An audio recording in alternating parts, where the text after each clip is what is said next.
সরকার বলছে যে এই যে ৬০-৭০ হাজার টাকা ঋণ আছে, এরা যেহেতু সব আওয়ামী ঘরানার বাটপার ব্যবসায়ী, এই ব্যবসায়ীদের টাকাটা বাজেট থেকে আমরা দিয়ে দিব। সরকার এটা প্ল্যান করছে। ৬০-৭০ হাজার টাকা মানে হলো প্রায় ৩টা পদ্মা সেতুর টাকা, উচ্চ মূল্যের লুটপাটের টাকা, ৭০,০০০ কোটি টাকা। তো সেই পরিমাণ টাকা বাজেট থেকে দিয়ে দিবে। তো বাজেট কার টাকা? আমার আপনার টাকা। নইলে ঋণ করবে। আবার চিন্তা করেন, ওই যে চায়না থেকে ঋণ আনতেছে, IMF থেকে ঋণ আনতেছে, ওই ঋণ করে আবার এখানে দেবে। এই সরকারি মাফিয়াদেরকে আবার এনরিচ করবে। এটা হচ্ছে সরকারের প্ল্যান, সেকেন্ড বেল আউট করা। আর দ্বিতীয়ত হচ্ছে এটার মধ্য দিয়ে ওই যে লুটপাট করা ব্যাংকের ডাইরেক্টর গুলো আছে, এরা একটা সবল ব্যাংক লুটপাট করতে চায়। তারা এখন ব্র্যাক ব্যাংকটা খাইয়া ফেলতে চায়, কারণ ব্যাংকে ওখানে টাকা আছে।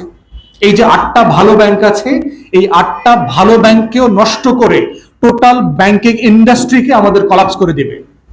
তখন এই দেশে ব্যাংকের ব্যবসা করবে কারা?